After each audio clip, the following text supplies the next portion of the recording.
Teacher হওয়া কোনোটা কিন্তু হয়নি।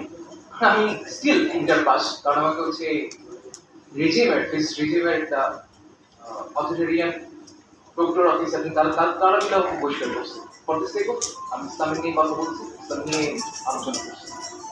এই কালো আইনের একটা প্রত্যক্ষ শিক্ষা হচ্ছে আমি, আমার ফ্যামিলি। এখন এই যে এখন যে বৈষম্যবিহীন একটা সমাজের জন্য আমাদেরকে বলা হচ্ছে যে সমাজে হচ্ছে আমরা বৈষম্য পাবো না, স্ত্রী কিন্তু আমি বৈষম্যের শিকার হচ্ছি। আমি সে 2 সপ্তাহ ধরে হচ্ছে বলতেছি আমার ছাত্র হচ্ছে বাতিল হয়েছে, সেটা আমি কথা বলতে যাচ্ছিলাম। আমার কিন্তু খুব সহজে আমি স্পেস পাচ্ছি না কোনো জায়গায়।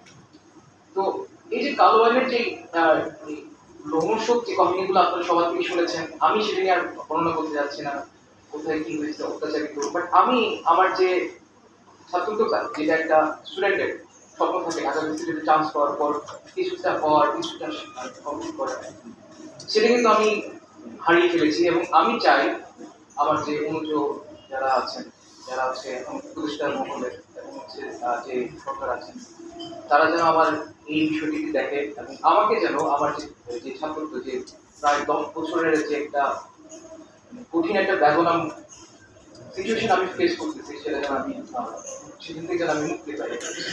Thank you. আসসালামু আলাইকুম।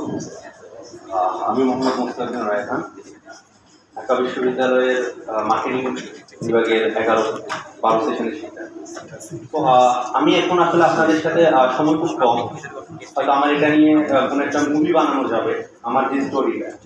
কারণ পৃথিবীর ইতিহাসে আমার জানা মতে আমি একমাত্র ব্যক্তি যাকে একটা বিশ্ববিদ্যালয়ের প্রক্টর নিজে গিয়ে বিশ্ববিদ্যালয়ের বাইরের এলাকা থেকে রেস্টুরেন্টে খাবার গ্রহণ করা অবস্থায় আটক করে সরকারের গুমকারী বাহিনীর হাতে তুলে দেয় এবং 72 ঘন্টা গুমকার, এবং পরবর্তীতে আমার নামে একটি মিথ্যা মামলা দেওয়া হয় এবং আমার বিরুদ্ধে বহিষ্কারাদেশ জারি করা হয়। প্রক্টরের নাম ছিলেন জনাব আমজাদ আলী স্যার। এবং পরবর্তীতে আমি সেই বহিষ্কারাদেশের বিরুদ্ধে আদালতে আমি রিট করি।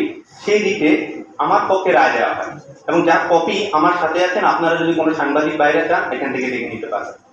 সেই রিট করার পরে পরবর্তী সময়ে যখন আমি বিশ্ববিদ্যালয়ে আদালত আমার পক্ষে যে রায়টা দেয় বিশ্ববিদ্যালয় একাডেমিক কার্যক্রমে অংশগ্রহণ করতে দেওয়ার জন্য, সেই রায়কে অবমাননা করে আমাকে বিশ্ববিদ্যালয়ে ভর্তি হতে দেওয়া হয়নি এবং আমার বিরুদ্ধে বর্তমানে একটি মামলা চলমান। তো আমার প্রশ্ন হচ্ছে যে 2009 সালে আমার বিরুদ্ধে অভিযোগ হচ্ছে যে বিশ্ববিদ্যালয়ের প্রশাসন আমাকে যে কারণে গুম করেছে।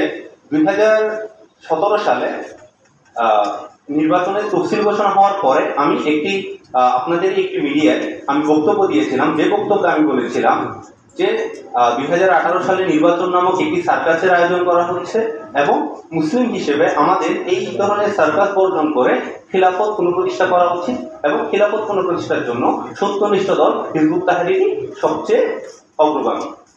তো আমার প্রশ্ন হচ্ছে যে যখন হচ্ছে যে আমি এমন একটা বিশ্ববিদ্যালয়ে পড়াশোনা করি যেখানে মুক্ত বুদ্ধির চর্চা হয়, মুক্ত চিন্তার চর্চা হয়, তা আমার একটি কথার জবাবে কেন আমাকে গুম করা হলো, কেন আমার ছাত্রত্ব বাতিল করা হলো, কেন আমাকে মামলার পর মামলা দিয়ে হয়রানি করা হলো। তো এখন আমার হচ্ছে বর্তমানে যে দাবিটা আমার ছাত্রত্বকে ফিরিয়ে দেওয়া হোক এবং বর্তমানে যারা উপদেষ্টা মণ্ডলী আছেন, যারা হচ্ছে আমার বিশ্ববিদ্যালয়ের হচ্ছে জুনিয়র ভাই ব্রাদার, তারা যখন হচ্ছে যে এমন কোনো বিশ্ববিদ্যালয় আমরা চাই না যে বিশ্ববিদ্যালয়ের ভবিষ্যতে কেউ ইসলাম খিলাফতের পক্ষে কথা বললে কেউ যাতে তার বহিষ্কার না হয়, তারপর যাতে তার জুলুমের শিকার হতে না হয়, এবং সর্বোপরি তারা যখন দেশ পরিচালনা করছে যাতে তারা তাদের হচ্ছে সুচিন্তিত মতামত দিয়ে হচ্ছে দেশ পরিচালনা করেন। এবং আমার সর্বশেষ প্রশ্ন যে 2009 সালে একটা যে প্রেস নোটের মাধ্যমে হিজবুত তাহরিরকে নিষিদ্ধ করা হয়, সেই সামান্য একটা প্রেস নোটের কনসিকুয়েন্সেস হিসেবে আমাদের প্রায় ঢাকা বিশ্ববিদ্যালয়ের 10 জন স্টুডেন্টের লাইফ থ্রেটেড। আমরা আমাদের শিক্ষা জীবনে হচ্ছে কোনো ধরনের পাচ্ছি না, অ্যাক্সেস পাচ্ছি না, এবং হচ্ছে যে আমরা বিভিন্ন মামলা মোকদ্দমার সম্মুখীন।